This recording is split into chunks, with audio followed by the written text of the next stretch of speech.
Bismillahirrahmanirrahim. Assalamualaikum warahmatullahi wabarakatuh.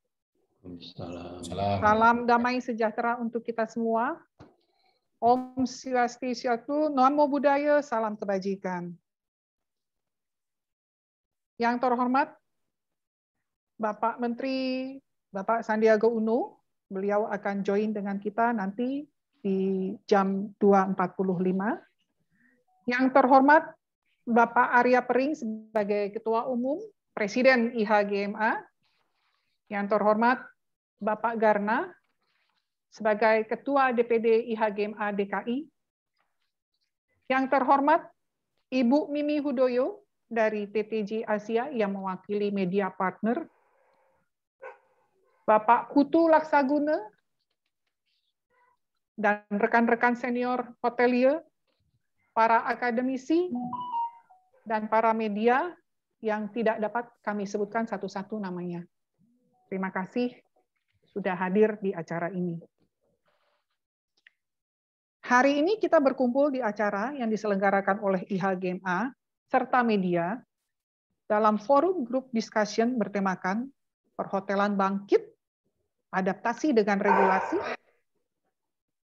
Adapun acara ini, kami dari IHGMA berinisiasi karena kami adalah pelaku langsung industri yang langsung merasakan dampak dari pandemik yang sudah berjalan tanpa terasa sudah 17 bulan.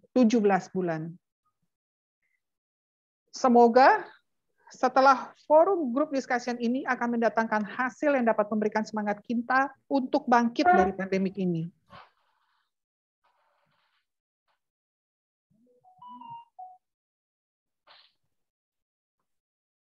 Susunan acara hari ini adalah yang pembukaan yang baru saja saya mulai, kemudian dilanjutkan oleh pembukaan dari Presiden IHGMA, Bapak Arya Pering, yang akan memberikan paparan mengenai apa itu IHGMA secara lebih detail.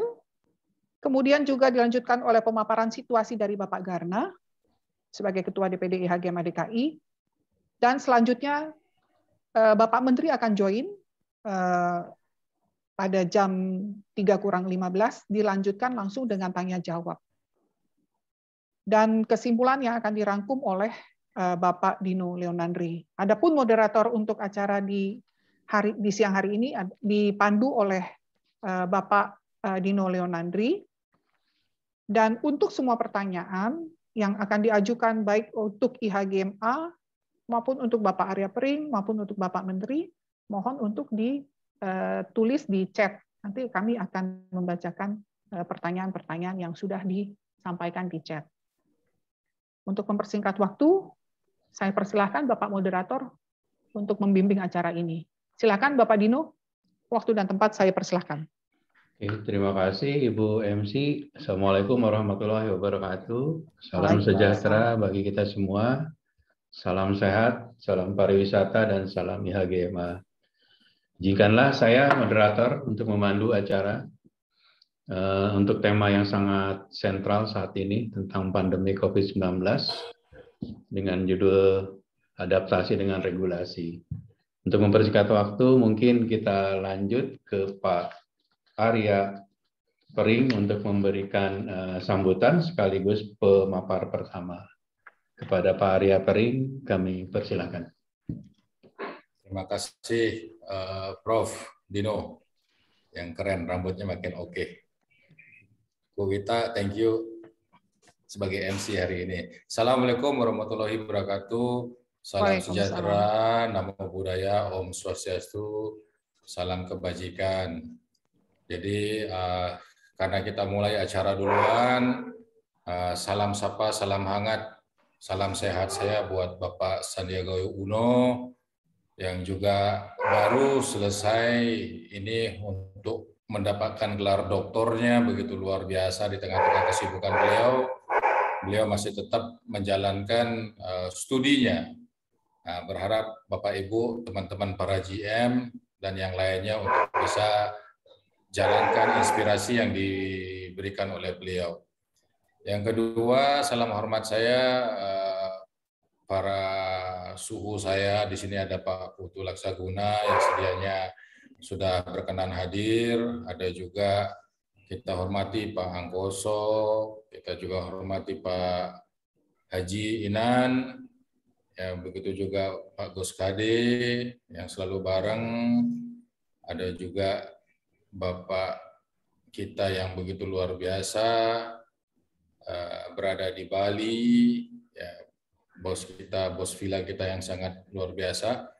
Ya, dan banyak sekali teman-teman yang duduk dalam asosiasi profesi kita selaku komite di DPP dan para ketua DPD dan anggota IAGMA.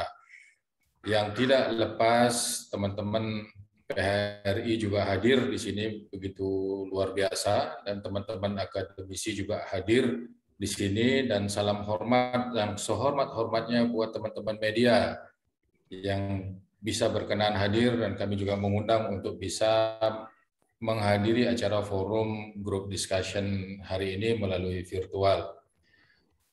Sedikit saya paparkan bahwa buat teman-teman media, buat teman-teman IHGMA juga yang baru bergabung, kita mendapatkan bahasa tentang sejarah-sejarah berdirinya IHGMA. Pada awalnya teman-teman kita, para senior kita begitu luar biasa menginisiasi dari pertemuan-pertemuan yang ada untuk membentuk suatu wadah asosiasi para GM, HM, dan EAM agar bisa dan mampu untuk memiliki kesempatan dalam berdaya saing, sehingga strategi saingnya itu ada. Dan yang kedua, pertemuan-pertemuan ini muncul begitu luar biasa, baik pertemuan ada di Jakarta, Bogor, dan Bali, di mana betul-betul asosiasi ini mulai terbentuk. Diskusi yang ada dari asosiasi yang namanya beda di awal, sehingga dalam waktu 2x24 jam nama IHGMA ini muncul. Nah, berharap ke depan kita di DPP akan berusaha semaksimum mungkin untuk menggali sejarah lebih dalam sehingga kita semua bisa sharing satu sama lain. Nah, sehingga pertemuan-pertemuan yang ada kumpul menjadi satu, menjadilah pertemuan akbar pertama di Sanur, ya, Hotel Bali Beach, ya, pada tanggal 20 April 2016. Nah, di mana teman-teman menginisiasi, teman-teman dari Bali saya sangat apresiasi sekali, begitu luar biasa dan getol sekali, ya, untuk menginaugurasikan pertemuan kita, ya, sehingga inaugurasi yang ada di sana tercetus dan terpilihnya saudara kita almarhum Bapak Reza Sunardi yang dikukuhkan menjadi Ketua Umum IHGMA. Itu perjalanan waktu sehingga cepat begitu besar terbentuk. Saya tidak sebut nama satu-satu karena banyak sekali yang luar biasa berjasa dalam jalannya IHGMA, perjalanan IHGMA ini, sehingga kami membagi, ya, almarhum Pak Reza, saya bilang Pak di Bali ke barat bantu Pak Inan, ada Pak Ketua Jabar, ya, Kang Iwan, begitu luar biasa juga support. Pak Sekjen kita begitu juga luar biasa, dan saya coba menghidupkan di Timur. Kebetulan saya hari itu mendapatkan amanah tugas di Makassar. Nah, inilah mekanisme yang terjadi begitu cepat pergerakan IHGMA dan sangat luar biasa. Nah, setelah itu ada Kongnas pertama. Jadi saya hormati sekali lagi tanpa rasa apapun yang mengganjal dalam diri, saya hormati Bapak Wisnu Al-Bataafi selaku ketum terpilih Kongnas bersama Bapak Imade Ramia selaku Waketum 1 dan saya sendiri Waketum 2. Itu pertemuan yang dijalankan di Kota Makassar saya sebut merek hotel, yaitu Gamara. Ketika itu ketua panitia ada Bapak Ali Hidayat yang sekarang sebagai waketum di IHGMA. Saya sangat apresiasi sekali. Jadi teman-teman media, ini yang saya paparkan sejarah sedikit tentang IHGMA. Ya, setelah itu ketum ada keinginan berbeda, di mana ada perjalanan karir beliau memutuskan untuk mengundurkan diri dalam organisasi, sehingga ada pertemuan di Surabaya, dan disinilah dipilih kembali bahwa saya menjadi PJ Ketua Umum IHGMA. Pada saat itu juga ada Bapak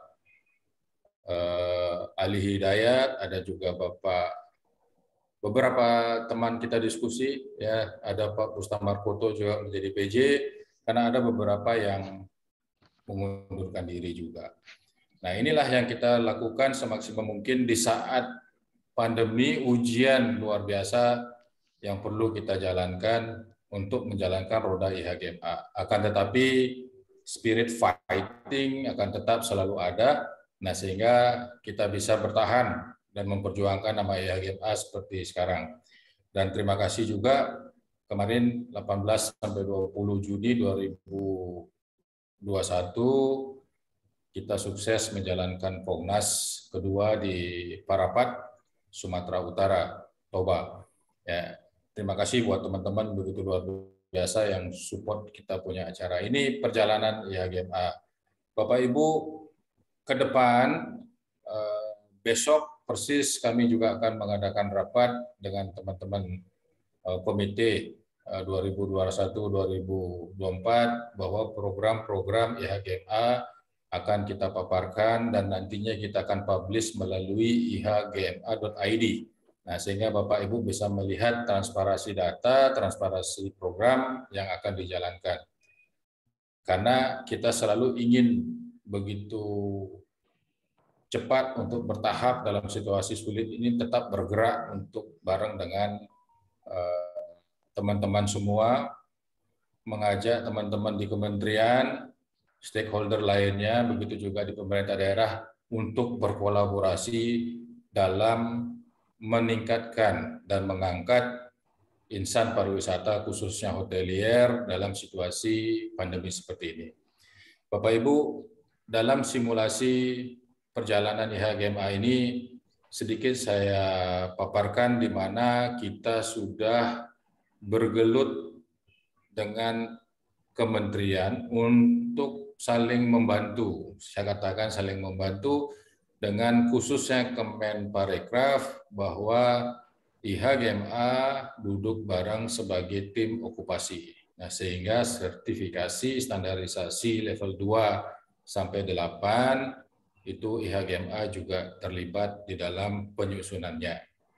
Yang kedua, IHGMA juga turut bergabung di dalam naungan deputi industri bersama stakeholder lainnya untuk bisa saling berkolaborasi dan berkomunikasi melihat krisis ekonomi dari pariwisata seperti apa, sehingga kita saling rembuk satu sama lain. IHGMA merupakan salah satu asosiasi profesi yang ikut turut bergabung dalam asosiasi industri. Nah, ini bergerak di sana. Nah, setelah itu IHGMA juga tergabung di dalam tim desa wisata. Nah, ini perlu saya garis bawahi, saya sampaikan bahwa kami mengangkat Bapak Nawawi Halid untuk melakukan koordinasi simulasi dengan Ibu Eli, di mana Ibu Eli adalah representatif dari Kemenparekraf untuk program desa wisata, dan Bapak Nawawi Halid kita minta untuk mewakili IHGMA. Jadi satu sama lain saling berkesinambungan. Dan ketika ada pertemuan offline nantinya kami sepakati Ibu Wita selaku waketum nantinya akan bisa menghadiri acara-acara tersebut. Dan Bapak Ibu, dari program-program ke depan kita juga ada dengan Kemendikbud, akan tetapi tidak saya bahas kali ini karena kita bahas dengan gandengan Kemenparekraf. Bapak Ibu sendiri untuk program dosen vokasi. Nah, ini teman-teman yang sudah memiliki pengalaman begitu luar biasa. Nah, Pak Dino juga sekarang bergerak, sudah mendahului, yang mana kita bekerja sama juga dengan pihak kampus-kampus, university, baik itu swasta maupun negeri, dan kita berjalan untuk melihat perkembangan dan dari pendidikan yang bisa kita share untuk develop kita punya generasi muda pariwisata. Nah, ini kita tunjukkan bersama bahwa fokus kita di IHGMA membantu di dalam mewujudkan cita-cita insan muda pariwisata Indonesia. Hal lain yang ingin saya sampaikan bahwa dalam keterpurukan kita saat ini, bahwa sangat sedih rasanya. Banyak sekali teman-teman punya okupansi begitu luar biasa. Dulunya cuma bilang kurang, ya, kurang 20% dari 100, sekarang 20% kurang. Nah, itu bahasanya. Nah, ini yang kita sangat sedihkan. Pada masanya kemarin ketika bulan November 2020, bisnis ini growing up, baik itu di Sumatera, Jakarta, Jawa Barat, ya, Jawa Tengah, Jawa Timur, kecuali Bali karena masih close, ya, Lombok ini tumbuh, Sulawesi, saya katakan Sulawesi, baik itu Makassar, daerah Kendari maupun Manado ini luar biasa, Papua, Sorong, Manokwari dan Jayapura ini bertumbuh. Nah, sekarang kita ketemu lagi yang namanya PPKM Jawa Bali, akan tetapi imbasnya luar biasa, tidak hanya Jawa Bali, ini segala bentuk ada di provinsi dan di daerah yang sangat sulit buat kita untuk bergerak. Dulunya kita masih berpikir bahwa government side bisnis kita bisa berkurang, akan tetapi kita bisa look into local community untuk growing up kita punya pensi. Nah, sekarang pembatasannya begitu luar biasa antar daerah, ya, tidak diizinkan pergi kanan kiri, dan ini begitu luar biasa, sangat sedih rasanya bahwa tingkat hunian kamar agak berat. Nah, ini sehingga kita putuskan saat ini di mana kita ingin mendapatkan suatu pendapat, sehingga kita membuat online forum group discussion, berharap komunikasi teman-teman di IHGMA, stakeholder lainnya, bareng-bareng dan teman-teman media sama-sama kali ini untuk saling bisa bertukar pikiran dengan Mas Menteri, apa yang sepatutnya dan apa yang sebaiknya kita akan jalankan. Saya rasa itu yang bisa saya sampaikan buat teman-teman semua. Mari kita menyimak pertemuan ini sampai akhir. Nah, tadi sudah disampaikan bahwa Mas Menteri jam 3 kurang 15 baru bisa muncul bareng untuk dalam virtual ini. Berharap bersabar semua. Demikian dari saya. Wabillahi taufiq wal hidayah. Assalamualaikum warahmatullahi wabarakatuh. Salam sejahtera. Om Santi Santi Santi. Terima kasih. Waalaikumsalam warahmatullahi wabarakatuh. Terima kasih Pak Presiden kita. Seperti disampaikan Pak Presiden kita tadi, mulai dari asal-usul IHGMA, mungkin bagi rekan-rekan media ada yang beberapa yang belum mengetahui tentang asal-usul IHGMA. Juga tadi Pak Presiden juga bercerita tentang visi misinya, yaitu networking, integrity, dan profesional, ya. Juga di semangat kebersamaan ini di era pandemi ini, para GM dalam suatu sulit kita mau mengadakan FGD ini dengan harapan nanti ada suatu masukan atau suatu update tentang aturan-aturan yang berlaku, yang baru, di mana kita semua mengalami masalah yang seperti Pak Presiden sampaikan tadi, ya, mulai dari PPKM level 3 dan 4. Cuman menarik, kemarin saya ngobrol sama Pak Iwan. Pak Iwan itu adalah Ketua DPD IHGMA Jawa Barat. Menurut Pak Iwan kalau di Bandung malah sampai level 12 katanya waktu itu. Saya tanya, kok bisa sampai level 12, Pak? Ya coba kamu waktu ke Bandung, katanya kamu ke Jalan Pasundan, di situ nanti ada tulisan level 12 darurat. Saya lihat ternyata itu warung seblak, memang betul di Bandung ada level 12 untuk seblak ternyata gitu ya Pak. Saya coba rada ini ya, santai supaya suasananya tidak terlalu tegang. Selanjutnya mungkin kami kita masih ada slotnya Pak Arya, ada 5 menit. Ada yang mau bertanya mungkin dari rekan-rekan media atau rekan akademisi? Sebelum kita berlanjut ke presentasi berikutnya Pak Garna. Kalau tidak ada, kita lanjut saja ke Pak Garna. Pak Garna, dipersilakan. Terima kasih Pak Moderator, Pak Dino. Assalamualaikum warahmatullahi wabarakatuh. Salam sejahtera, Om Swastiastu, Namo Buddhaya, dan salam kebajikan. Yang saya hormati Bapak Sandiaga Uno yang nanti akan join jam 2.45, Bapak I Gede Arya Pering sebagai Ketua Umum IHGMA, Bapak Dino sebagai Moderator, dan Bu Wita Yakob sebagai MC, dan juga kepada senior-senior kami di IHGMA, ada Bapak Angkoso, tadi saya ada Pak Alex juga, dan Pak Putu, dan juga kepada Bapak Ibu semua yang hadir di dalam acara hari ini.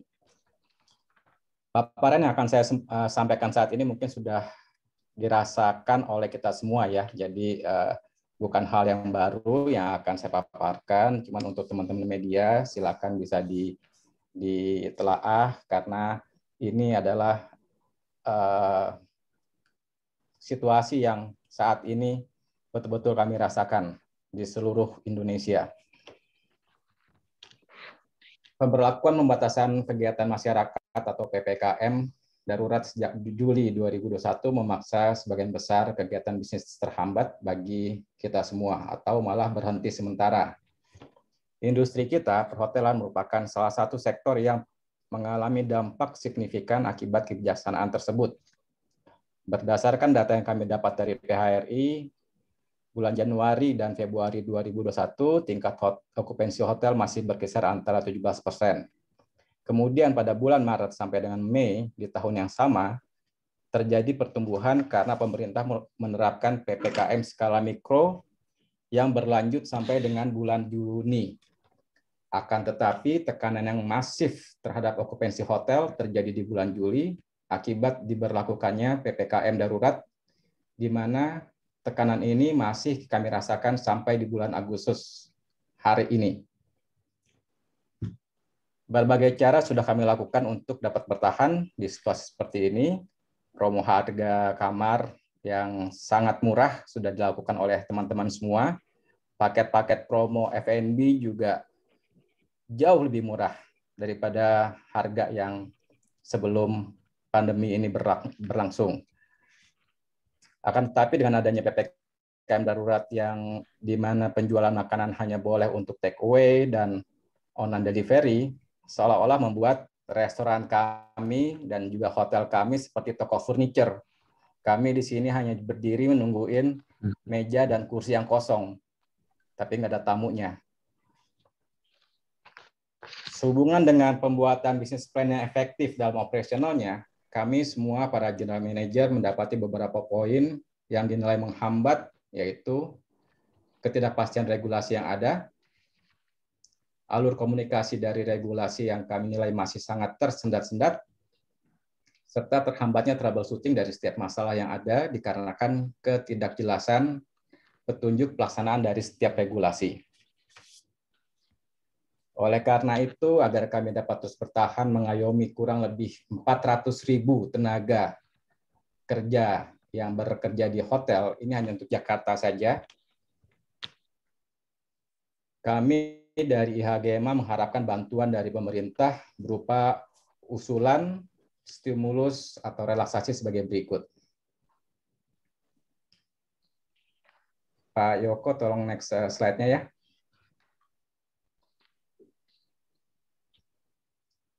Selanjutnya.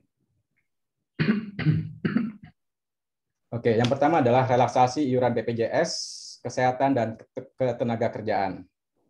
penghapusan atau pemberian stimulus atau diskon pada beban biaya baik itu BPJS Ketenagakerjaan, pensiun, dan kesehatan. Yang kedua, pemberian stimulus atau diskon untuk PPh 21, PPh 25, PPN, pajak bumi dan bangunan, reklame, dan segala izin yang jatuh tempo pada masa pemberlakuan PPKM melalui skema insentif atau cashback. Menghilangkan abodemen atau biaya minimum penggunaan listrik. Kami boleh dapat menurunkan daya listrik sementara karena alasan efisiensi, dan pada saat menaikkan daya listrik kembali tidak dipungut biaya, dan menghilangkan sanksi dan denda akibat keterlambatan bayar. Yang ketiga, pengajuan subsidi gaji karyawan hotel yang terdampak selama PPKM darurat, termasuk bantuan langsung tunai atau BLT, dengan petunjuk pelaksanaan yang jelas dari pemerintah pusat. BLT dapat diharapkan menggunakan data BPJS Ketenagakerjaan bulan Januari 2020, sesuai yang disampaikan oleh PHRI juga, agar BLT ini dapat menyentuh kepada karyawan yang statusnya saat ini dirumahkan dan atau sudah tidak bekerja lagi sebagai akibat dari pandemi COVID-19. Selanjutnya, BLT kepada karyawan yang statusnya masih bekerja adalah merupakan subsidi gaji. Banyak dari kami yang saat ini mendapatkan gaji berdasarkan besaran okupansi hotel. Jadi kalau okupansinya 20%, ya kami dapatnya 20%. Okupansi 50%, kami mendapat 50%. Jadi itu yang terjadi saat ini. Yang keempat, transparansi regulasi program repatriasi dari pemilihan hotel, pembagian slot kamar, hingga sistem pembayaran yang saat ini di Jakarta sendiri ada sekitar 64 hotel yang tergabung di hotel repatriasi, yang saya rasa sudah kami sampaikan meeting dengan PHRI, di mana kami harapkan pembagian bisa lebih merata kepada setiap anggota yang terdaftar di repatriasi tersebut.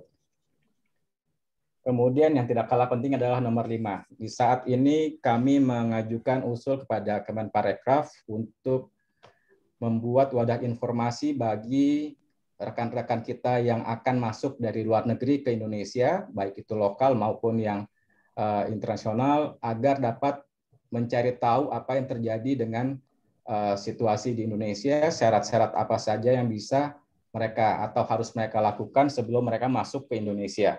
Jadi di saat mereka sampai ke Indonesia tidak lagi ada pertanyaan ataupun juga kebingungan yang terjadi, karena itu adalah kejadian sehari-hari yang kami alami di hotel-hotel repatriasi. Kami harap usulan di atas dapat diterima oleh pemerintah. Saya dan rekan-rekan saya di tim panitia membuat hal ini sebisa mungkin, sesimpel mungkin, karena itulah yang menjadi concern kami yang terbesar di saat ini. Yang bisa kami lakukan adalah efisiensi, karena untuk mencari keuntungan itu sangat sulit sekali. Jadi hari ini sampai detik ini kami berusaha untuk biar tetap survive, tidak menutup hotel kami, agar karyawan kami semua masih dapat bekerja di hotel.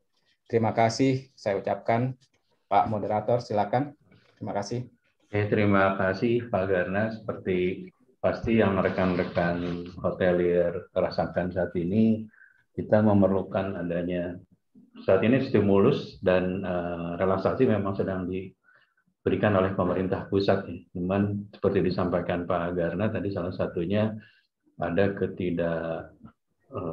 sinkronan komunikasi antara pemerintah pusat dengan di daerah sepertinya. Nanti akan kita lebih bahas detail waktu bersama Mas Menteri untuk mendapat mungkin solusi atau bisa membantu kita dari sektor industri dalam mengatasi problem seperti ini, gitu ya. Pak Garna juga menyampaikan selain relaksasi tadi juga untuk repatriasi, gitu ya.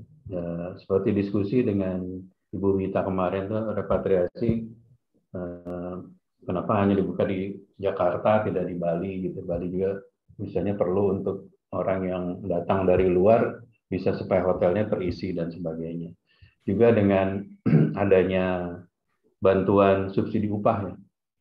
Kemarin dari pemerintah memberikan untuk daerah atau destinasi wisata yang terkena PPKM level 4, para karyawannya atau berhak mendapatkan subsidi upah ya.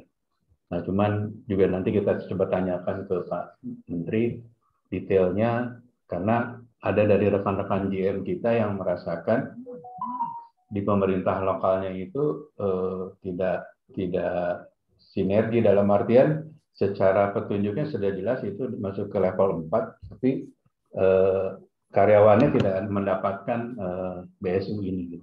Mungkin kita nanti minta bantuan Pak Menteri untuk bisa mencari solusi permasalahan kita bersama. Sambil menunggu Pak Menteri, mungkin dari rekan-rekan ada yang mau bertanya, baik dari media ataupun dari akademisi ataupun dari teman-teman sesama hotelier, mungkin ada yang mau update dari Pak Arya atau Pak Garna, mungkin dipersilakan sambil menunggu kita Pak Menteri join di 345 ya, Bu Wita. Iya. Ini pertanyaannya mau di Q&A atau mau raise hand ini Pak? Di chat sudah ada belum ya Bu? Oke. Saya membaca nih ada kalau nggak salah nih dari Pak Fajar. Apa nih? PLN tidak bisa ditunda ya. 5 hari langsung kena denda. Itu sama nanti yang tadi topik yang disampaikan oleh Pak Garna. Iya. Dari pemerintah itu ada relaksasinya gitu ya. Yaitulah diskon kalau nggak salah. Jadi syaratnya kita harus 50 jam kalau nggak salah operasionalnya. Pak hotel kan pasti 50 jam lebih lah dalam 1 bulan. Nah, itu ada nilai besarannya. Nah, itu mungkin yang nanti selesai dari ini ada minute meeting atau yang bisa kita sampaikan juga ke departemen terkaitnya, salah satunya PLN. PLN menjadi isu besar juga di beberapa daerah, Bu Wita, Pak Presiden. Karena tidak semua juga teman-teman kita seperti ini, Pak siapa namanya? Pak dari Pak Depok, Fajar. Pak Fajar. Ya. Sama. Apakah kita pernah ini mungkin Bapak maaf Bu, silakan Bu Wita. Ya, ini majority sih memang concern mengenai CHSE. CHSE itu kan gencar sekali waktu itu Kemenpar membuat terus mewajibkan kita harus certified CHSE. Tapi mungkin fungsionalnya seperti yang Pak Agus Wiyatna pertanyakan di sini, saya bacakan ya Pak Dino ya. Sampai saat ini kita terus menggalakkan program sertifikat CHSE. Namun hingga sekarang manfaat dan benefit dari hotel yang bersertifikat CHSE sangat minim. Hotel-hotel sudah berusaha dan berinvestasi untuk mendapatkan sertifikat tersebut, tapi mohon dipertegas fungsinya itu apa. Ini mungkin nanti bisa ditanyakan ke Pak Menteri ya, karena ini sudah ada beberapa concern tidak dimaksimalkannya fungsi dari CHSE. Terus itu poin yang satu. Terus juga yang poin yang kedua, teman-teman, walaupun Pak Menteri nggak join di sini, tapi kita sudah memberikan paparan akar permasalahan atau tadi yang sudah dipresentasikan oleh Pak Garna, sehingga kalau ingin mempertanyakan itu bisa langsung merencanakan mau bertanya apa, karena sepertinya beliau juga sudah mengerti identifikasi permasalahan. Beliau itu akan join memang khusus untuk di sesi tanya jawab, begitu Pak Dino. Jadi nanti pertanyaan-pertanyaan teman-teman ini saya akan coba sampaikan kembali ke Pak Menteri ya Ibu. Tapi mungkin sebelum Pak Menteri ini, Pak Arya, apakah ada update untuk CHSE ini? Kita kan sebagian juga hotel baru sebagian mungkin ada CHSE tahap 2, terus sama yang tadi pertanyaannya mungkin apakah ada update ke Pak Arya dari sisi regulator untuk CHSE ini? Untuk CHSE, jadi saat ini berdasarkan, saya buka contekan ini ya. Jadi saya baru diskusi juga menanyakan, jadi berdasarkan surat nomor 27 SRT DIR SSU 8 2021 tentang pemberitahuan pelaksanaan sertifikasi CHSE. Jadi Bapak Ibu yang belum hotelnya melakukan sertifikasi CHSE agar segera mendaftarkan melalui link yang ada. Dan teman-teman yang tergabung sebagai asesor dalam CHSE, kebetulan yang terakhir mewakili saya sendiri dan Bapak Ali Hidayat bersama tim akademik yang ada, begitu juga tim dari stakeholder lainnya. Kami semua sudah bersiap dari tim auditor. Jadi tinggal menunggu simulasi daftar summary yang terkumpul di kementerian. Nah, sehingga kami bisa bergerak untuk semua daerah yang bisa kita bagi nantinya. Karena setahu saya auditornya ini per kelas kemarin 25, kebetulan Pak Putu Laksaguna juga bareng kita ikut di sertifikasi terakhir, kalau tidak salah Pak Putu nih. Nah, ini yang akan kita jalankan. Jadi Bapak Ibu mohon didaftarkan dulu hotel yang belum melakukan standarisasi CHSE dan registrasi melalui link yang ada. Nanti kita akan share ulang kembali surat edaran yang ada sehingga Bapak Ibu bisa tinggal klik tulisan biru untuk mendaftar. Saya rasa itu yang bisa saya sharing untuk berbagi buat teman-teman mengenai CHSE. Dan ada kata bahasa dampak tadi, apa dampaknya terhadap hotel dengan melakukan CHSE. Sertifikasi ini kan memunculkan trust, ya, baik itu yang kita sebut dengan customer. Nah, customer itu ada internal dan eksternal seperti apa, baik itu juga teman-teman yang akan melakukan program booking melalui OTA.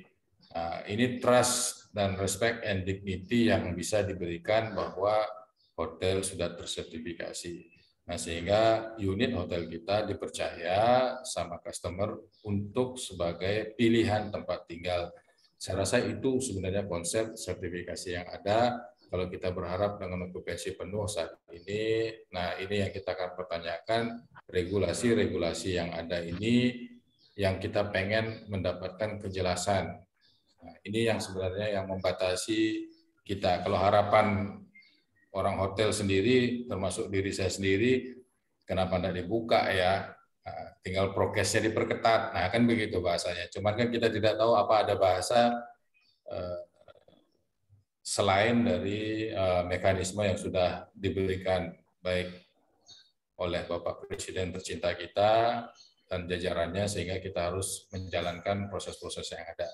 Nah, kita di bawah, tadi Pak Dino sudah sampaikan, berharap besar ada kewajiban dan ada hak yang akan diberikan agar segera terrealisasikan itu saja. Jadi CHSE kita pakai sekarang untuk buat teman-teman juga yang lain, karena banyak sekali ketika kuota dibuka, tidak banyak juga hotel yang mau mendaftarkan hotelnya untuk dilakukan sertifikasi. Demikian Pak Prof. Dino. Terima kasih Pak Arya untuk update mengenai CHSE-nya ya. Sambil juga terus menunggu joinnya Pak Menteri, mungkin ada update lagi Pak tentang dana hibah kedua nih buat bantu teman-teman stimulus secara langsung gitu. Hibah kedua akan kapan kira-kira ya Pak? Ada updatean Pak Arya mungkin? No? Kalau dana hibah kedua, jujur bilang menunggu juknis itu saja. Nah, kalau ditanya kapannya ini masih dalam kata bahasa proses. Nah, ini yang kita belum bisa sampaikan sehingga tidak berani menyampaikan. Karena memang salah satu yang belum mendapatkan dana hibah untuk hotel di 2020 yaitu Kota Makassar. Ya, ini yang lagi diperjuangkan sama teman-teman di Makassar, baik itu IHGMA dan PRI Kota Makassar. Ya, Sulsel begitu luar biasa di bawah naungan Ketua PRI kita. Nah, ini yang kita lagi coba jalankan. Dan yang untuk 2021 program di daerah, para dinas Pariwisata, Kadis, sudah mulai melakukan koordinasi untuk mempersiapkan. Jadi data-data yang ada di tahun lalu yang belum, otomatis akan dilakukan proses ulang kembali untuk menyiapkan data yang ada. Saya rasa Bapak Ibu sebaiknya mungkin menyiapkan data-data yang diminta terlebih dahulu sebelum nanti keluar hari hanya kita bingung. Ya, itu kita bingung sama sekali. Yang minta A, minta B, minta C karena banyak sekali hotel ketika kemarin 2020 punya kendala, ya kendala proses bahwa ada surat yang dulu kita perpanjang, ada surat yang belum kita siapkan. Nah, ini menjadi suatu polemik yang tidak kita bisa fulfill untuk mendapatkan hak dana hibah nantinya. Nah, berharap nanti ke depan kita minta seperti apa Juknis yang ada, mudah-mudahan Juknis 2020 bisa kita persiapkan seperti apa yang ada di 2020, nah, sehingga 2021 tinggal kekurangan yang ada. Saya rasa itu, Prof. Oke, Pak Arya, terima kasih. Saya baru tahu bahwa Makassar malah belum dapat ya dana hibah pertama, Pak Arya ya. Padahal tempat presiden IHGM gitu ya. Ada isu lagi Pak Arya sambil nunggu Pak Menteri nih. Kemarin juga ada kisruh cara perhitungan dana hibah. Yang pertama tuh ada beberapa daerah, saya dapat update itu. Jadi kata metode penghitungannya dari Kemenpar itu berbeda dengan metode penghitungan Kemenq. Ini jadi sama, nanti masalahnya kita tanyakan ke Pak Menteri. Ada dispute gitu cara menghitungnya. Akhirnya dari pihak BPKP memeriksa kota tersebut, ada beberapa hotel yang jadi lebih bayar, sedangkan kita kan hotel sudah kepake, udah pakai bayar gaji, bayar listrik bentuknya. Boro-boro kita mau bayarin lagi, gitu. Duitnya udah nggak ada, gitu, udah habis. Apakah ada update juga Pak, beberapa daerah mana saja gitu yang mengalami hal seperti ini? Kalau hal seperti ini, data itu semua di kementerian, jadi kita tidak akan menyinggung hal tersebut karena ini adalah pertanggungjawaban dari masing-masing daerah. Nah, itu berdasarkan juknis yang ada. Nah, kalau kita katakan kemarin itu syukur dengan penghitungan berbeda. Nah, kami di Makassar sudah ada penghitungan yang bagus, tapi dapat distribusinya yang belum. Iya. Baik. Itu. Karena memang yang jelas kan pertanggungjawaban itu kan pasti diberikan kepada siapa yang mendapatkan, siapa yang akan jadi mekanisme RAB-nya seperti apa, kan itu yang nanti harus bertanggung jawab. Betul. Bu Wita, ini pertanyaan cukup banyak juga, atensi dari rekan-rekan JM. Alhamdulillah nih banyak, ini bagus topiknya berarti. Nah, sambil nunggu dari Sespri belum ada kabar untuk Pak Menteri. Pak Menteri itu lagi mau menjadi salah satu acara keynote speaker. Nanti setelah dia menjadi keynote speaker, dia akan langsung jump into our event. Ini agak telat, ini barusan si Pak Asmennya WA saya. Mungkin kita bisa rangkum dulu ini pertanyaan, kita persiapkan untuk Pak Menteri. Majority ini memang seperti yang sudah kita prediksi ya pertanyaan-pertanyaannya. Ini bagus sekali dari Pak Isa. Pak Isa dia bertanya, mohon izin moderator untuk program repatriasi ini, apakah benar pemerintah sudah tidak punya dana untuk melakukan program ini? Nah, ini salah satu identifikasi masalah yang dipresentasikan oleh Pak Garna ya. Pak Garna tadi memberikan 5 poin. Tadi ada insight juga dari salah satu pembicara, katanya kenapa nggak nunggu Pak Menteri aja baru presentasi. Jadi teman-teman, bapak-bapak, ibu yang terhormat, identifikasi permasalahan sudah kita share ke Bapak Menteri, sehingga mereka sudah tahu concern apa yang akan kita bicarakan. Jadi pada saat beliau masuk, join di sini, saya rasa beliau sebagai Menteri kita sudah siap dengan pertanyaan-pertanyaan yang akan diberikan. Jadi program repatriasi ini ya salah satu identifikasi masalah Pak Isa, nanti bisa kita akan pertanyakan. Kemudian juga ini ada yang bilang stop PPKM. Nah, menurut kami ya apabila kita menyatakan suatu kalimat stop, kita harus memberikan suatu solusi. Mungkin solusi itu yang nanti akan harus disampaikan Pak Dino ke Pak Menteri. Baik. Masukan-masukan seperti contoh ada yang bilang, terus fungsinya CHSE untuk apa? Ya. Terus kenapa kalau warteg yang lebih tidak ketat lagi dengan peraturan prokesnya, kenapa lebih dikasih relaksasi? Kira-kira seperti itu. Saya rasa itu benar sekali ya. Itu bisa jadi masukan untuk Pak Menteri. Padahal kita tuh sudah prokes banget perhotelan ya. Check-in, PCR, tested, pegang ya kan. Semuanya kalau mau meeting semua harus PCR test seperti itu. Terus makanan semua hygiene segala macam. Tapi malah yang dikasih keringanan di sisi lain. Yeah. Ini sudah info dari Pak Hanif, katanya Pak Menteri sudah masuk. Ini Pak Yoko boleh dilihat?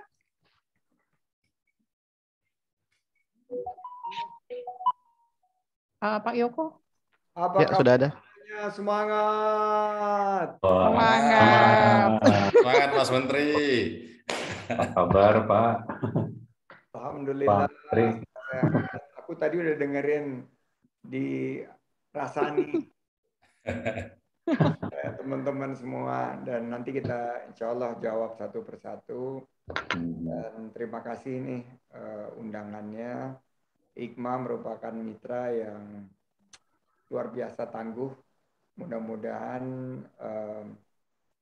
kita masih bisa terus berkolaborasi menghadapi situasi yang sangat berat ini, dan mudah-mudahan dengan kebersamaan kita di bulan kemerdekaan ini kita akan bisa mampu bangkit bersama-sama. Terima kasih atas undangannya. Saya kembalikan kepada MC. Oke, terima kasih sekali Pak Menteri kita, Bapak Dr. Haji Sandiaga Salahuddin Uno, BBA MBA. Kami sangat berterima kasih Bapak bisa join di forum grup discussion kami, Pak. Dan ini kita melihat antusiasnya teman-teman kita, banyak pertanyaan-pertanyaan, Pak. Mungkin yang tadi kemarin sudah kami siapkan bullet point-nya. Mungkin kita langsung saja ke pertanyaan ya Pak, ya, biar kita waktunya Bapak kan terbatas nih Pak ya. Boleh. Mungkin pertanyaan pertama, baca dari yang ini aja, sebentar saya ada summary, karena ini ada beberapa pertanyaan hampir sama nih Pak. Yaitu salah satunya adalah PPKM diperlakukan sangat ketat kepada pelaku industri. Contohnya pada PPKM darurat level 4, fasilitas MICE tidak beroperasi. Pada industri tersebut, kami ini, hotel ini sudah mendapatkan sertifikat CHSE Pak. Tetapi yang menjadi masalah adalah pengawasan dan penegakan aturan bagi tempat-tempat umum seperti pasar, warung makan, dan sebagainya. Mengapa fasilitas yang sudah bersertifikasi tidak dibiarkan buka sehingga industri dapat bernapas gitu loh Pak. Dan kedua, menjalankan protokol kesehatan adalah tanggung jawab bersama, terutama di industri kami di hotel sangat ketat. Beberapa hotel kami juga melakukan prokesnya sangat ketat dan continue. Dan kita menyadarkan tamu untuk selalu menjalankan protokol dengan benar gitu Pak. Nah kira-kira seperti itu Pak, CHSE-nya sudah dibuat gitu loh Pak. Kenapa bisnisnya tidak dibantu ini kan saja untuk industri hotel terutama, atau mungkin restoran juga yang sudah melakukan prokes. Mungkin yang pertanyaan pertama dulu Bapak, bisa ini Pak Menteri. Baik, terima kasih. Ada juga pertanyaan dari Mbak Ramia. Pak Ramia Pak. Pak Ramia ya? Ya, dari Bali. Oke, Pak Ramia dari DPD IKMA Bali ya? Ya, Bali. Betul, Pak Dokter. Ya, terima kasih masukannya semua. Pertama kali ya tentunya ini situasi yang sangat sulit ya, sangat berat bagi bangsa kita, dan bukan hanya bangsa kita tapi seluruh dunia menghadapi ini. Dan seperti yang Bapak Presiden sampaikan kemarin malam, bahwa kita membutuhkan kebersamaan untuk bisa melewati masa-masa yang sulit ini. Saya sendiri ditunjuk di Kementerian Pariwisata dan Ekonomi Kreatif ini di bulan Desember tahun lalu dengan tugas yang boleh dikatakan teramat sangat berat. Bagaimana membangkitkan dan menyiapkan recovery daripada sektor ini. Karena ada 34 juta pelaku pariwisata dan ekonomi kreatif yang menggantungkan nafkah dan hidupnya di sektor ini. Tapi izinkan saya kalau supaya agak tidak tegang gitu, diizinkan oleh teman-teman, saya ingin baca beberapa pantun dulu ini.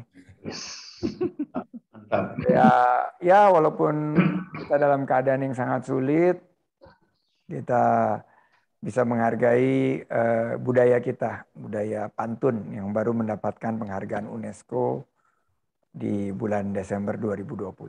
Habis PPKM, ayo jalan-jalan ke Pulau Seribu. Cakep.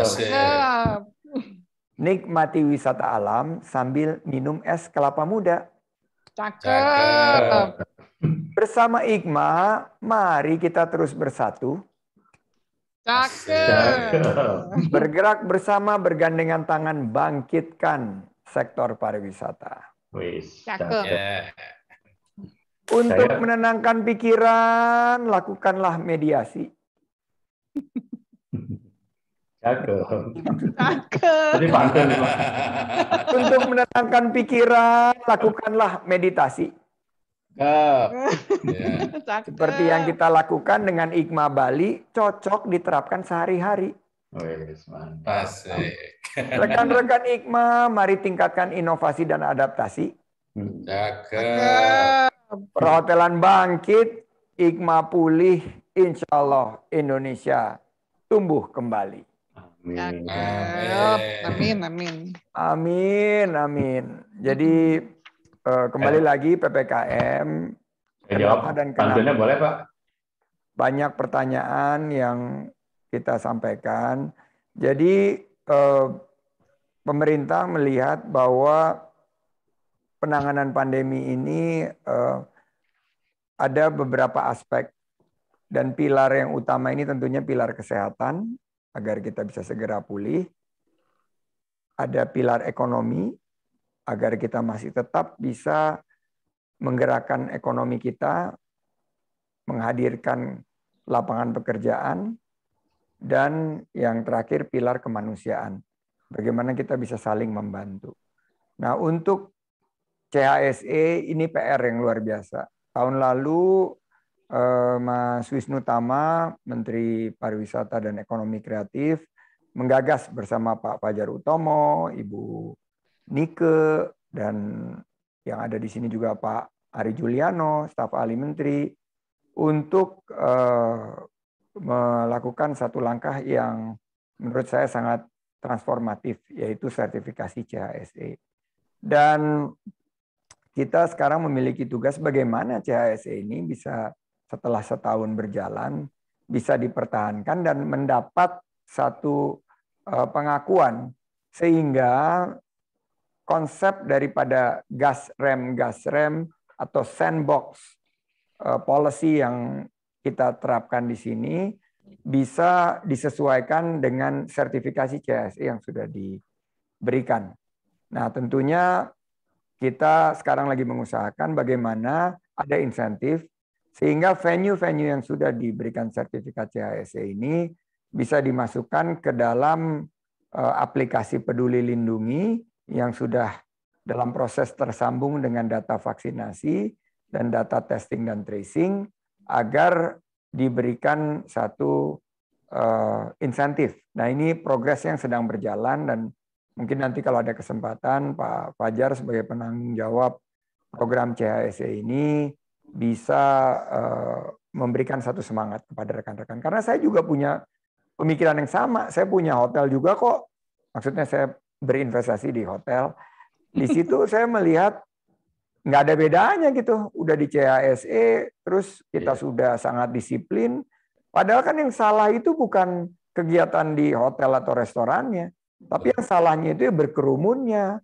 Yang salahnya itu adalah abai protokol kesehatannya. Yang salah itu tidak melakukan vaksinasi. Yang salah itu adalah tidak memperluas testing dan tracing. Jadi hang on guys, ini yang akan kita coba perbaiki ke depan.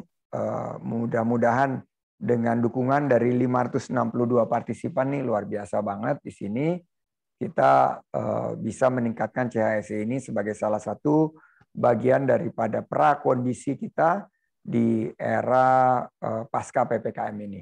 Sehingga nanti jika ada PPKM berikutnya karena ada varian-varian baru, yang CHSE ini mendapatkan satu treatment yang berbeda.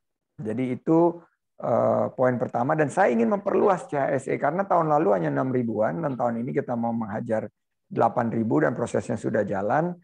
Tapi saya ingin membuka kesempatan agar CHSE ini juga lebih banyak menyentuh usaha-usaha yang kecil, usaha-usaha yang selama ini tidak sanggup untuk patuh terhadap standar yang tinggi, karena tentunya mengikuti CHSE ini harus ada biaya yang dianggarkan gitu. Jadi kita akan seperti vaksin, ada vaksin gotong royong, CHSE kita juga ingin mendorong adanya CHSE yang gotong royong juga. Itu yang pertama. Yang kedua, why teman-teman kita, saudara-saudara kita yang usaha mikro, warung, dan lain sebagainya itu diberikan kesempatan buka. Simple, karena 80% dari populasi kita menggantungkan hidupnya di sektor tersebut. Dan seandainya sektor tersebut tidak bergerak, bebannya untuk aspek ekonomi dan sosialnya akan sangat-sangat luar biasa. Jadi pemerintah akhirnya mengambil the lesser of two evils. Bahwa bagaimana Bapak Presiden secara bijaksana menghadirkan satu kelonggaran-kelonggaran, tapi dengan tanggung jawab yang ditingkatkan. Bahwa harus selesai 20 menit, harus patuh terhadap protokol kesehatan, tutup bukanya juga diatur jamnya, dan ini yang nggak ideal, saya sepakat. Idealnya tentunya akan yang Bapak Presiden bilang full lockdown, tapi baru setengah lockdown aja, semi lockdown aja semuanya sudah berteriak, dan demi keutuhan bangsa kita, demi persatuan dan kesatuan kita, kebijakan PPKM level 4, level 3 inilah yang diambil. Jadi mohon kesadaran kita semua, kebersamaan kita semua. Memang Bapak-Bapak adalah pucuk-pucuk pimpinan tertinggi di organisasi Bapak-Bapak. Termasuk yang di hotel GM, atau di restoran juga GM, atau di partai, tadi ada partai PDI Perjuangan juga ketua. Ini kita punya tanggung jawab. Bagaimana kita tangguh sesuai dengan apa yang dipilih oleh pemerintah sebagai tagline kemerdekaan kita. Ini bulan kemerdekaan kita, Indonesia tangguh dan Indonesia tumbuh. Nah, tadi ada pertanyaan, bendera putih. Saya datangi beberapa tempat, terutama Garut, Bandung, Kota Bandung, Kabupaten Bandung, Bandung Barat, Gunung Kidul, Kulon Progo, dan lain sebagainya mengibarkan bendera putih. Ini bukan tanda perlawanan terhadap kebijakan pemerintah, tapi memberikan isyarat mereka perlu bantuan. Nah, ini yang menurut saya kita wajib hadir sebagai pemerintah, mendengar keluhan mereka, dan di sebagian daerah seperti di Bandung tercapai kesepakatan. Ada kelonggaran untuk beberapa restoran dan hotel untuk buka dengan protokol kesehatan karena mereka sudah CHSE juga, dan mereka ada dalam zona yang sudah turun, bukan level 4 tapi sudah level 3. Nah, pendekatan-pendekatan sandbox seperti ini harus kita biasakan, karena sebentar lagi kita akan memasuki era baru pariwisata.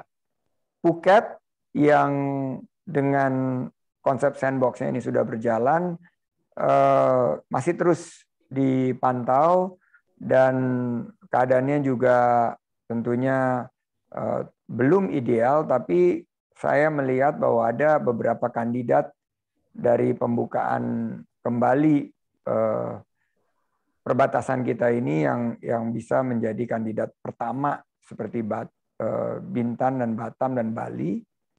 Itu yang menjadi kandidat pertama. Tapi setelah itu kita akan mulai menyentuh di mana sebagai realita baru juga wisatawan Nusantara akan menjadi andalan kita ke depan. Jadi mungkin secara menyeluruh itu yang menjadi tanggapan kita terhadap tadi dua hal mengenai CHSE dan PPKM. Ini diperpanjang sampai tanggal 9 Agustus. Mohon kerjasamanya dari bapak-bapak, ibu-ibu di sini, teman-teman IKMA, dan mohon juga didorong vaksinasi di tempat bapak-bapak. Karena sekarang kita menghadirkan vaksinasi asyik di tempat piknik atau vaccine with a view, vaccine with benefits, itu sekarang udah mulai berjalan di beberapa tempat, baik di destinasi wisata maupun sentra ekonomi kreatif. Dan jika hotel-hotel yang tersebar di Jawa, Bali, dan juga di luar Jawa, Bali menyelenggarakan ini dengan dukungan dari kementerian lembaga maupun dunia usaha, saya yakin game changer-nya adalah vaksinasi. Dan bagaimana kita tetap disiplin menerapkan protokol kesehatan walaupun sudah divaksin. Demikian Pak Dino. Oke, terima kasih Pak Menteri. Ini ada pertanyaan selanjutnya biar ini waktunya lebih lebih terpakai. Ini ada pertanyaan dari Pak Isa nih. Untuk program repatriasi apakah akan dilanjutkan Pak Menteri ke depannya? Repatriasi yang karantina ya? Ya betul. Ini saya punya pengalaman ini. Kebetulan istri saya baru selesai karantina selama 8 hari. Setelah kembali mengikuti prosesi wisuda anak saya di luar negeri. Nah, saya tentunya dalam mengambil keputusan ini berkolaborasi dengan Kementerian Kesehatan, dengan Kemenko Marves, BNPB, Satgas COVID-19. Ada permintaan dari teman-teman PHRI, Kemenparekraf harus lebih terlibat. Namun karena ranahnya sudah diputuskan, ini adalah ranahnya BNPB, kita diberi tugas yaitu menyediakan tempat istirahat para tenaga kesehatan yang didukung oleh Kemenparekraf. Jadi sudah disetujui jumlah anggarannya dan sudah berjalan tahun ini, dan sudah banyak teman-teman perhotelan yang mengambil paket tersebut. Namun untuk repatriasi per hari ini diteruskan dengan adanya varian baru dan varian-varian yang berkembang yang menambah dinamika dari penanganan COVID-19 ini tetap dilanjutkan dengan pendekatan 8 hari PCR di hari pertama dan PCR di hari ke-7, dan seandainya tidak ada yang negatif, mereka akan bisa exit di hari ke-8. Dan ini akan dilanjutkan paling tidak for the foreseeable future. Karena kita nggak tahu bagaimana perkembangan COVID-19 ini ke depan, dan sekali lagi juga mohon dukungan dari bapak-bapak, ibu-ibu. Saya tahu ada sebagian yang mengalami kesulitan dengan program ini. Tolong disampaikan kepada saya tadi apa yang disampaikan oleh Bu Wita, saya sudah catat, Bu Wita Junifah. Tadi saya sudah menyelinap, belum on cam, tapi saya mencatat beberapa dan mudah-mudahan bisa kita tangani. Demikian Pak Dino. Oke, terima kasih Pak Menteri. Jadi teman-teman yang kebetulan dapat repatriasi, jadi sudah jelas ya program ini akan dilanjutkan. Saya berpikir ya sebagai salah satu bagian daripada pembukaan Bali kembali ini adalah program repatriasi ini juga ternyata banyak yang menginginkan kalau 8 hari kenapa nggak di Bali aja kita. Bisa. Dicarikan tempat yang cocok. Mungkin ini sebagai salah satu juga program daripada yang bisa diajukan ke kami dan bisa kami bawa ke dalam rapat penentuan nanti, mudah-mudahan setelah prakondisinya bisa dicapai seperti jumlah vaksinasi yang sudah 70%, jumlah kasus baru yang sudah bisa ditekan dengan positivity rate yang sesuai dengan standar WHO, tingkat keterisian rumah sakit yang di bawah 50%, dan tentunya kesiapan daripada industri dengan sertifikasi end-to-end CHSE. Nah, kalau ini bisa dihadirkan sebagai prakondisi, saya sudah dapat jaminan dari Bapak Presiden, kita akan buka kembali. Dan teman-teman di Bali, sebetulnya IKMA Bali sudah dengar sendiri dari Presiden. Jadi udah di videoin dan saya udah ingatkan beliau dan beliau masih komit terhadap janji beliau. Jadi mudah-mudahan mohon doanya aja. Saya berharap ini bisa kita capai prakondisi yang sudah diberikan Bapak Presiden dan pariwisata segera bisa dibuka kembali. Oke, terima kasih Pak Menteri. Ini kabar baik teman-teman GM di Bali. Mudah-mudahan kita ke depan bisa lebih baik dari program repatriasi yang mungkin akan di Bali dan sebagainya. Ke pertanyaan selanjutnya Pak Menteri, ini dari Saudara Ramses. Jadi kebetulan yang bersangkutan di daerah Belitung nih, memasuki PPKM level 4, tapi tidak termasuk dalam daftar bantuan subsidi upah, Pak. Itu karena ada masalah administrasi katanya. Jadi menurut beliau BPJS tempatnya itu merefer pada instruksi Mendagri nomor 25, sedangkan di nomor 23 tidak tercantum provinsi Babel tersebut. Nah, terus juga refernya ke Kemenpar ke Kemenaker nomor 16. Nah, masalah komunikasi ini kira-kira bagaimana Pak Menteri ya? Jadi teman-teman kami di daerah, apa yang mereka dapatkan baca bahwa kalau level 4 dapat BSU, tapi ternyata di pemerintah daerahnya tidak bisa mengakomodir. Kira-kira bagusnya gimana nih Pak Menteri? Belitung ya? Belitung, Pak.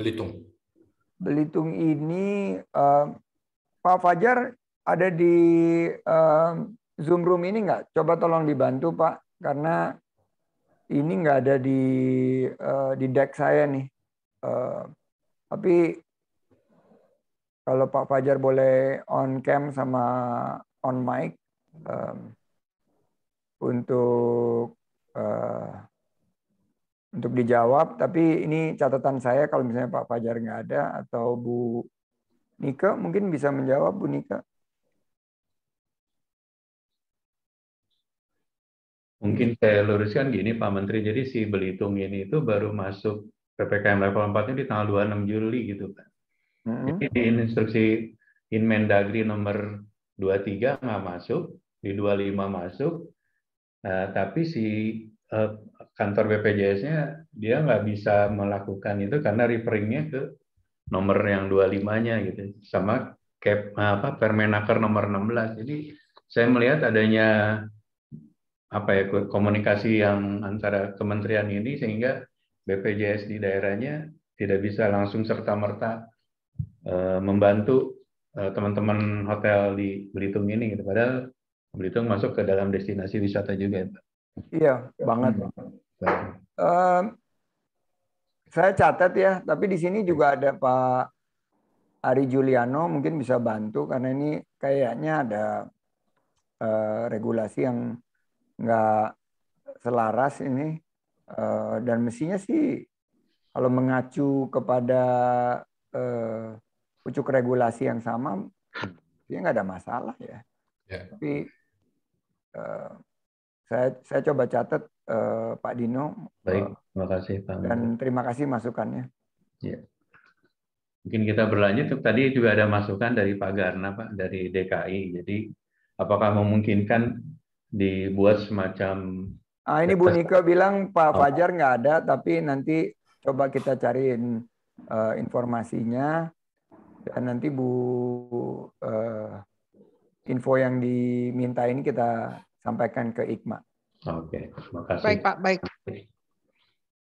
Kami lanjutkan Pak Menteri, masih ada waktu? Ya.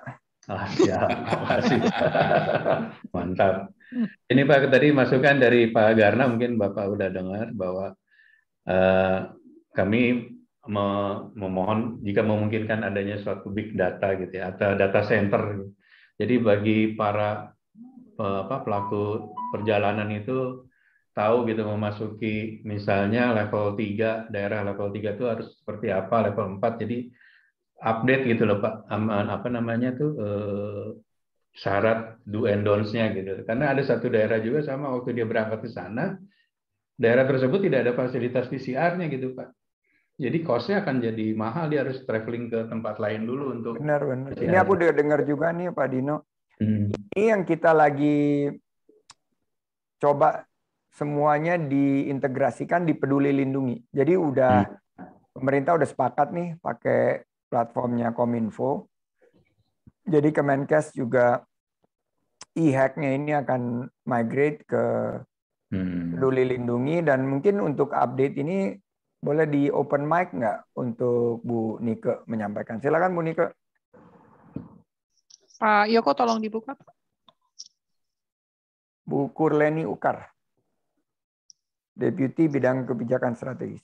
Kurleni Ukar.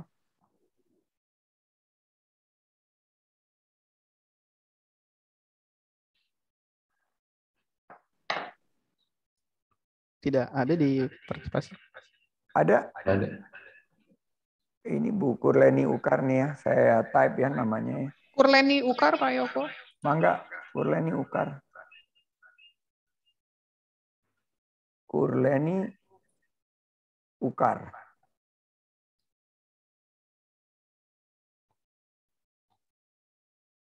Tapi kurang lebih gitulah.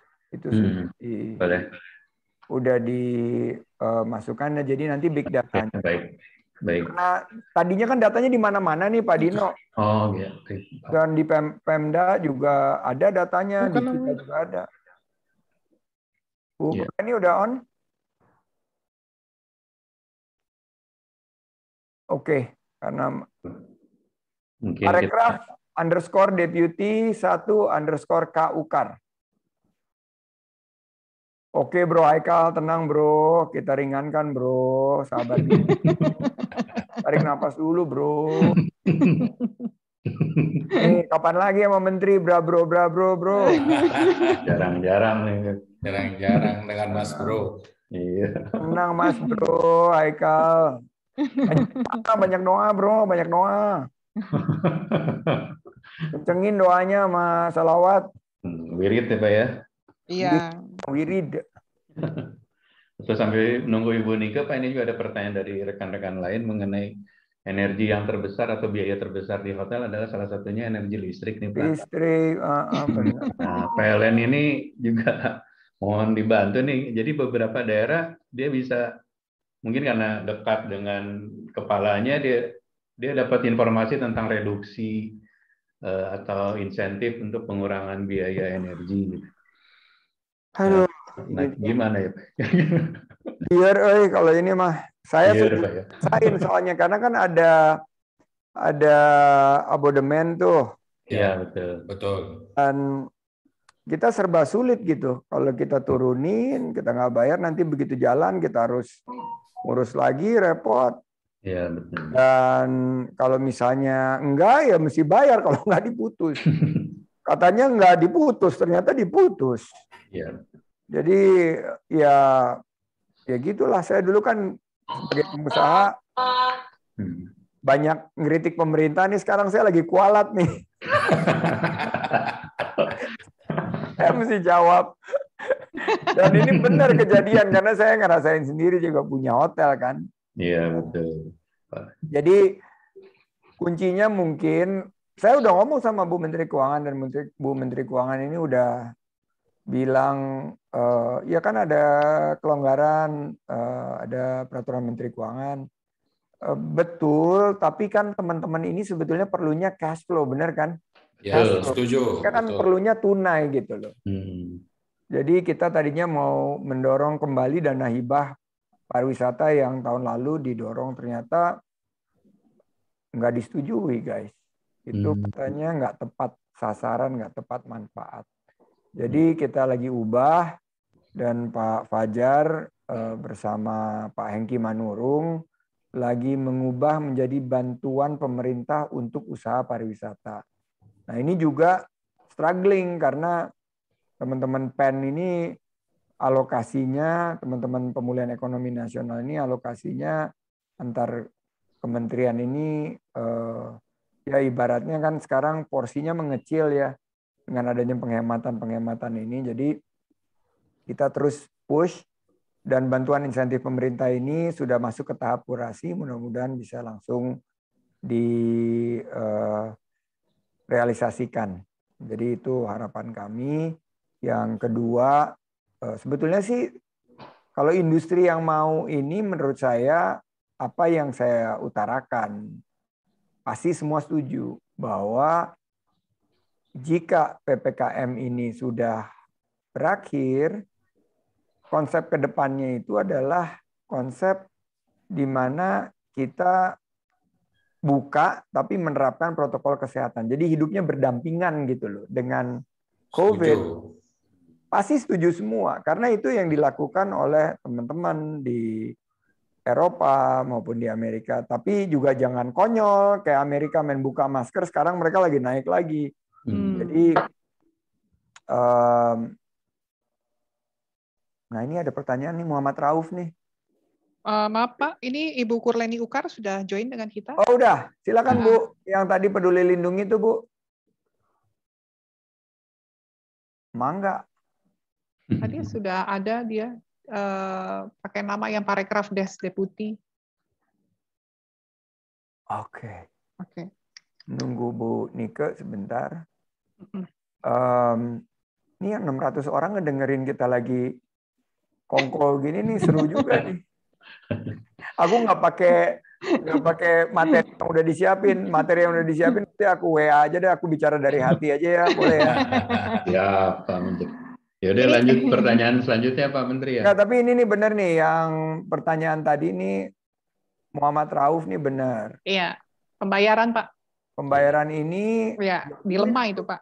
kalau di kita sih, kalau di Kemenparekraf ya nggak cepet kita. Cepet. Yang OTG mungkin, yang nakes sih kita sih gercep. Kita di sini harus gercep. Kalau nggak engap betul. Mungkin saya luruskan Pak. Kalau yang ini mungkin Disparekraf ya. Oh bukan iya. bukan Kemenparekraf. Ini nakes. Ya. Nakes dari DKI. Oke. Itu masalahnya. Ini juga kacau. Masalahnya itu ada Juknis yang sekarang udah diluruskan antara Kemenkes dan Kemendagri dan teman-teman di Pemprov. Jadi mudah-mudahan, mestinya sih minggu lalu udah sebagian, dan minggu ini ada juga pencairan. Tapi memang benar teman-teman pada komplain tuh dari PHRI DKI terutama, karena yang terdampak itu hampir 7 bulan itu yang di DKI. Tapi ini udah tertangani Pak Rauf. Mudah-mudahan kalau masih ada masalah, mohon kami dihubungi, nanti saya jembatani sama Pak Gumilar, Pak Kadis Parekraf DKI. Oke. Ke pertanyaan selanjutnya boleh Pak Menteri? Mangga. Oke. Ini juga curhatan nih Pak dari teman-teman. Kan tadi kita cerita tentang cash flow ya Pak ya, karena cash flow semakin terkuras nih dengan PPKM kondisi bisnis seperti ini. Salah satunya kita beberapa GM hotel di beberapa daerah itu juga meminta bantuan keringanan ke pemerintah masing-masing adalah terhadap penundaan ya, pajak hotel, PBB, pajak reklame dan sebagainya. Namun memang ada beberapa kota atau kabupaten yang responsif, wali kotanya memberikan surat ke dinas terkait, tapi ada yang sama sekali memang tidak mau, ya mungkin karena kesulitan cash flow juga kali ya. Nah kira-kira bisa dijembatani nggak nih Pak? Karena kami bukan meminta tidak membayar, tapi menunda dulu selama cash flow lagi bermasalah gitu loh Pak Menteri. Boleh diajuin deh ke kita Pak, saya coba bicarakan sama, ini yang pajak ke pusat kan Pak ya, bukan yang ke daerah ya? Ini pajak ke daerah Pak yang. Oh pajak ke daerah ya. Oke. Pajak hotel. Coba nanti karena sebetulnya daerah itu Pak ada 187 triliun rupiah yang justru sekarang mengendap di Bank Pembangunan Daerah karena untuk penanganan COVID dan lain sebagainya. Jadi sebetulnya secara likuiditas daerah itu memiliki likuiditas, memang harus tentunya harus dalam koridor hukum, dan seandainya perlu kita fasilitasi, saya dengan senang hati akan memfasilitasi Pak, karena ini Bapak Ibu di sini nih 34 juta lapangan kerja itu di tangan Bapak Ibu-ibu. Ya. Bayangin kalau Bapak Ibu-ibu semua kompak PHK, selesailah kita.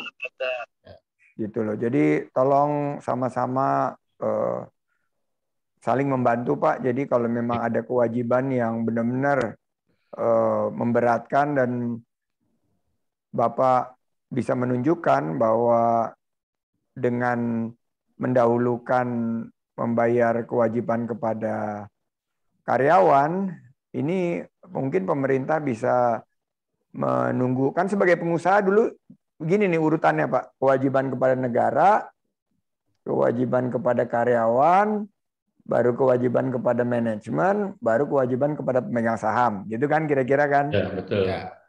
Nah, yang negaranya ini nih dalam keadaan seperti sekarang, mungkin kita bisa berikan satu kelonggaran dan bentuknya itu mungkin ad hoc karena masing-masing daerah belum tentu kondisinya sama.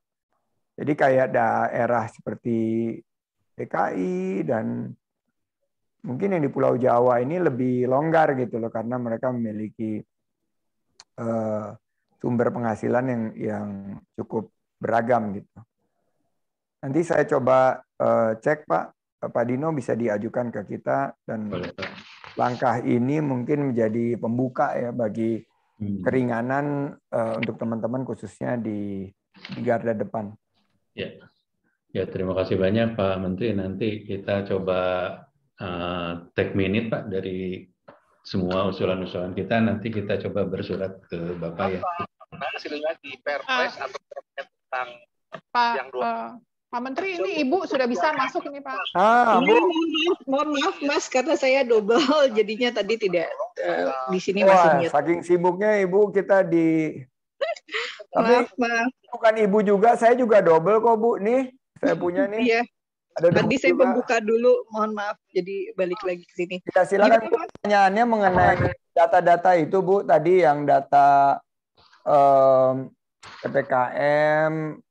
Apa kan kita sekarang udah mengintegrasikannya di Peduli Lindungi karena sebagian dari teman-teman di Belitung itu nggak punya PCR. Terus seandainya ada sumber data yang terintegrasi termasuk juga data vaksin dan apa yang harus dipenuhi dalam PPKM ini, apakah sekarang udah terjadi integrasi antara Kementerian Kesehatan, Kementerian Kominfo dan bisa digunakan oleh teman-teman industri di sini? Ya, terima kasih Mas.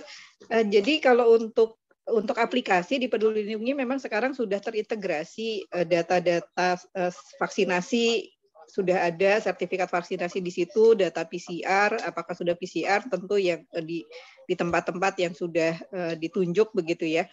Dan e-hack itu semua sudah jadi satu. Namun memang terlihat ada beberapa data yang belum masuk, mereka masih ada ininya Mas masih ada beberapa yang data yang masih mereka perbaiki terus.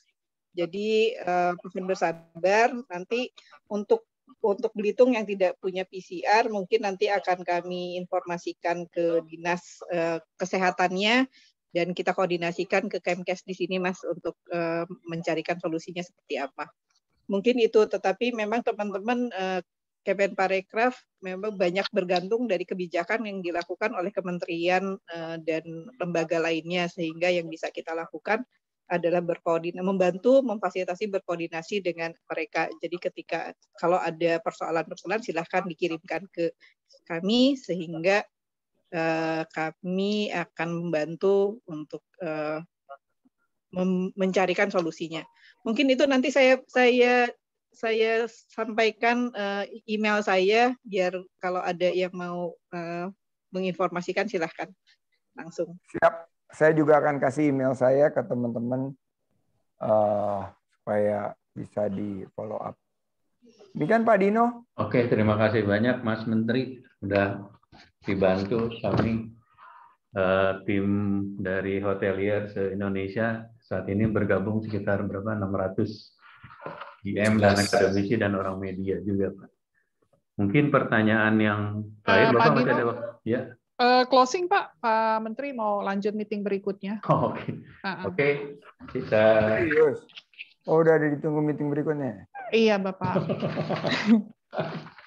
Oke Pak Menteri, kami dari atas nama IHGMA mengucapkan banyak terima kasih Bapak atas waktu dan kesempatan bisa langsung berdialog dengan Bapak, mengutarakan unek-unek kami semua di sini, YM Hotels Indonesia.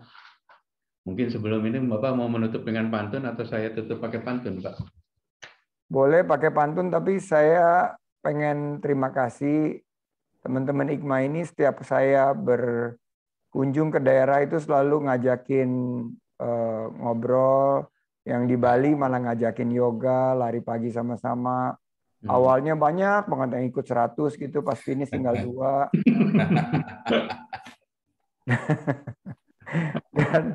dan saya lihat kebersamaan kemarin di Danau Toba ya. Saya terharu melihatnya. Dan saya walaupun tidak bisa hadir secara fisik, menyapa secara virtual. Dan mudah-mudahan kebersamaan teman-teman semua di IKMA ini bisa memperkuat peluang kebangkitan dari sektor kita. Dan saya yakin bahwa Bapak Ibu-Ibu adalah pemenang. Saya tutup dengan pantun. Menikmati angin sepoi di pantai Kuta. Cakep. Alternatif wisata saat berbulan madu. Cakep. Jika ingin melihat sektor pariwisata pulih segera. Cakep. Teman-teman IKMA, yuk kita adaptasi di era kenormalan baru. Cakep. Pak, izin kita jawab pakai pantun juga ya, Pak? Mangga, silakan. Saya baru belajar diajarin Pak Arya tadi, Pak. Teman-teman kalau mau unmute bisa ya. Jalan-jalan ke Samarinda. Cakep. Jayalah IHG. Terima kasih Pak Menteri sekali lagi. Pak Menteri, terima kasih banyak Mas Menteri. Terima kasih Mas Menteri. Terima kasih Mas Menteri. Terima kasih Mas Menteri. Si basket udah diterima selalu. Yes, si basket udah terima belum dari HGMA Mas Menteri? Ditunggu semangatnya. Oke, mungkin kesimpulan aja langsung Pak Dino ya. Oke, langsung ditutup dengan kesimpulan, tidak ada Q&A lagi. Ya, kesimpulannya tetap berjalan ya. Kenapa, sorry? Pak Dino. Ya. Sorry, kita menyimak sambil main tenis ya. Makasih. Oke, siap. Pak Romia, cakep. Siap. Oke. Dino pantunnya segitu doang. Itu juga dikasih Pak Arya. Salam Pak Dino. Profesor Dino harus belajar sama Pak Sanem tuh. Iya. Bapak Ibu mohon maaf karena di sini juga banyak media, mungkin boleh dikasih waktu buat media ingin bertanya kepada IHGMA. Tadi saya juga melihat ada pertanyaan yang diajukan di chat room, mungkin bisa dibaca di chat room atau diberikan kesempatan untuk bertanya. Terima kasih banyak. Harus itu Bu Mimi, media harus dong. Baik, kita kasih kesempatan langsung saja bertanya, Bu, karena ini di chat banyak numpuk-numpuk, jadi biar lebih update. Silakan bagi teman-teman media yang akan bertanya ke Pak Presiden atau Ibu Wapres, Ibu Wita Ma'ruf, silakan. Rekan-rekan media, monggo kalau yang mau bertanya, Bapak, Ibu. Ini Ibu Nabila, beliau raise hand. Silakan Ibu Nabila. Silakan Bu. Halo, selamat sore Bapak-Bapak Ibu. Saya Nabila dari kompas.com Travel mau tanya tadi kan Pak Gana itu sempat sebut kalau okupansi pada Januari-Februari 2001 sekitar 70%. Itu di daerah mana ya Pak? Dan juga saya mau tanya ke IHGMA secara keseluruhan, kalau untuk saat ini itu okupansi jika dibandingkan selama PPKM darurat sejak 3 Juli dan saat pandemi baru melanda Indonesia Maret 2020 lalu tuh kondisinya apakah lebih parah atau seperti apa? Itu aja sih pertanyaan dari saya. Terima kasih.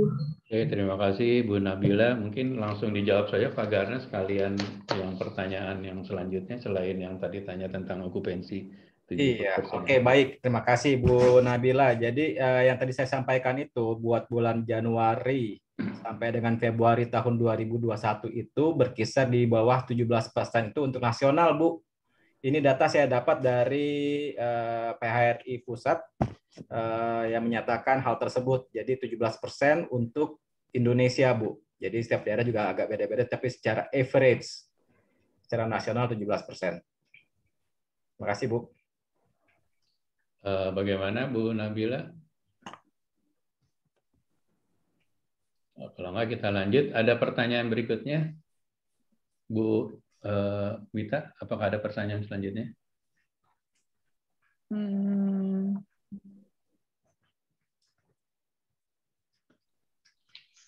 Dari rekan media, mungkin dari Ibu Mimi ada pertanyaan Ibu Mimi?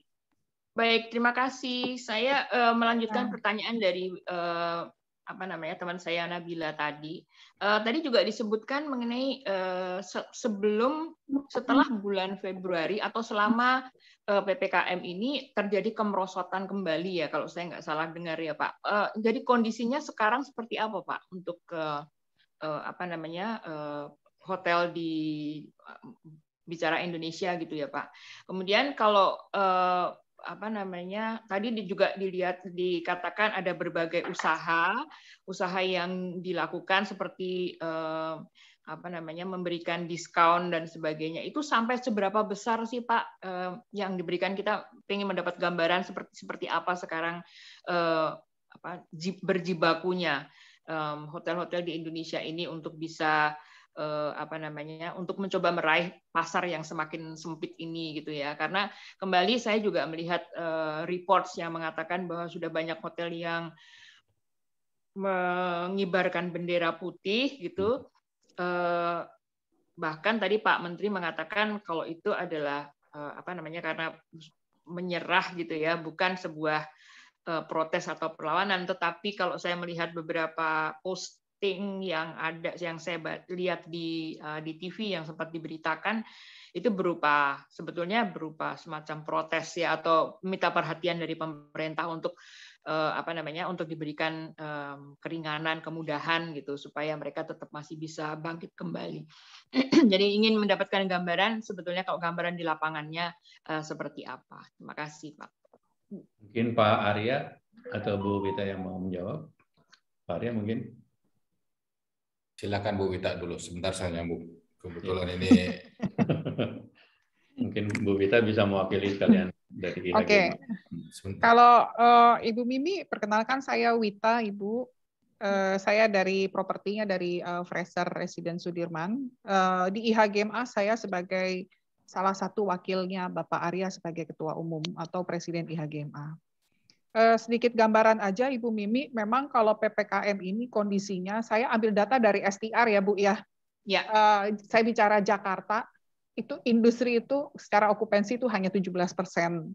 Kalau itu mungkin yang PHRI dapat dari STR. Kebetulan saya juga salah satu member STR. 17% itu all market ya Bu. Maksudnya seluruh hotel. Kalau kita mau bicara upscale itu juga lebih parah daripada mid scale. Upper scale itu mungkin bintang 5 ke atas ya. Itu rata-rata juga upper scale justru 17%, industri itu harusnya 35%. Nah, mid scale itu dia juga dia ngikut yang industri rata-rata 35%.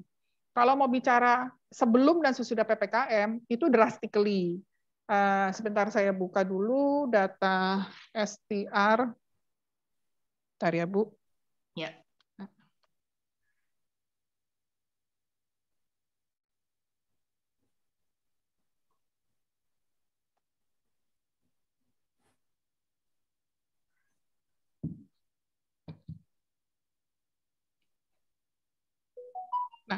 Kalau dari data STR, untuk mid scale itu, submarket ya, berarti semua Jakarta, itu sebelum PPKM itu masih survive di 49% ya Bu ya.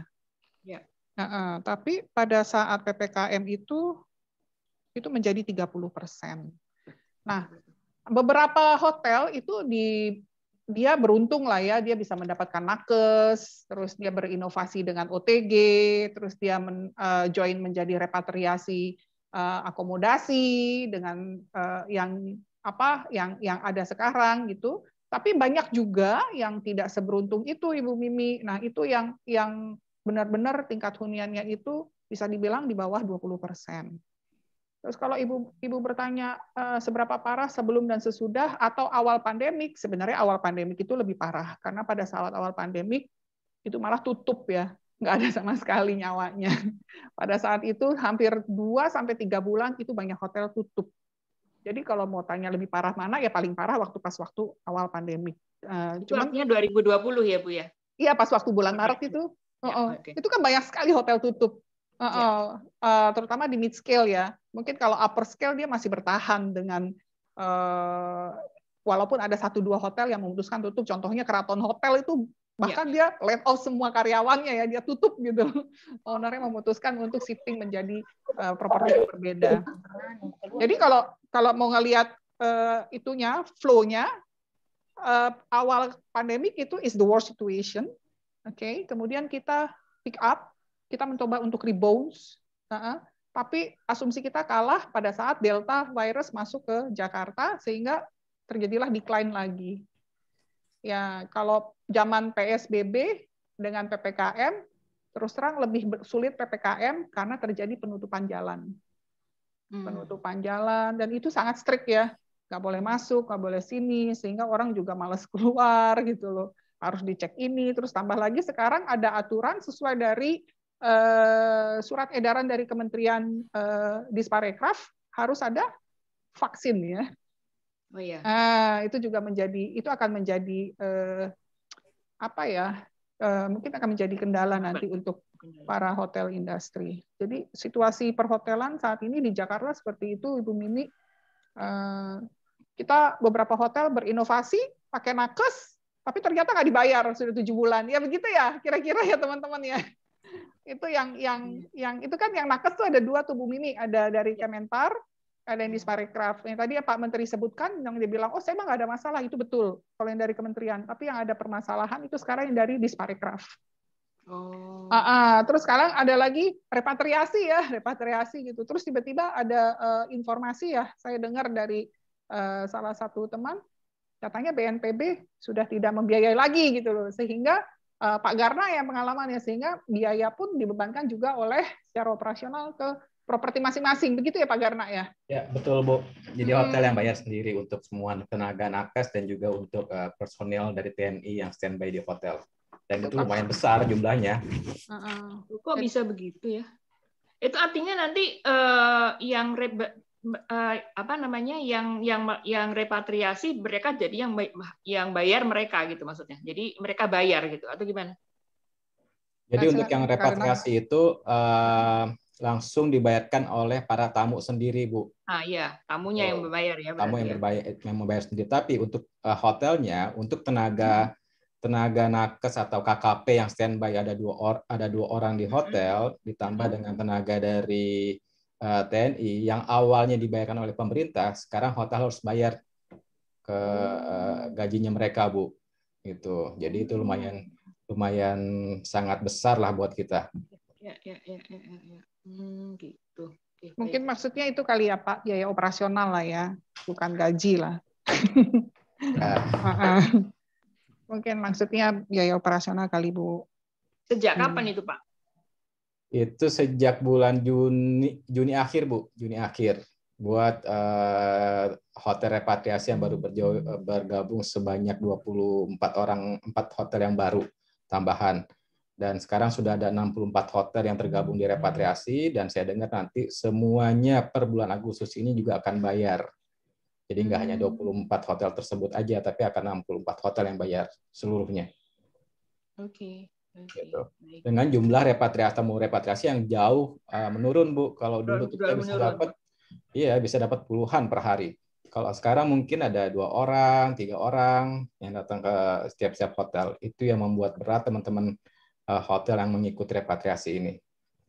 Oke. Jadi kelihatannya bakal banyak yang mengundurkan diri ya, atau bagaimana? Sepertinya begitu, Bu. Tapi banyak juga yang ingin ikut masuk karena saat ini hanya dari repatriasi itu yang bisa bikin hidup hotel, Bu. Gitu. Kita mau promo harga hotel besar-besaran juga nggak kemakan, Bu, nggak kejual. Ya, gitu. Ya. Oke, baik. Terima kasih banyak informasinya. Oke, terima kasih Pak Garna dan Ibu Mimi. Mengingat waktu, mungkin Bu Wita kita closing ya. Ya, tapi tadi yang paling ngehits yang hibah ya Pak ya, akan dicek ya tadi katanya. Hibah. Karena itu everybody's question sebenarnya. Dana hibah 2 itu yang nanti Pak Menteri akan itu ya katanya. Itu yang ditunggu-tunggu, Ibu.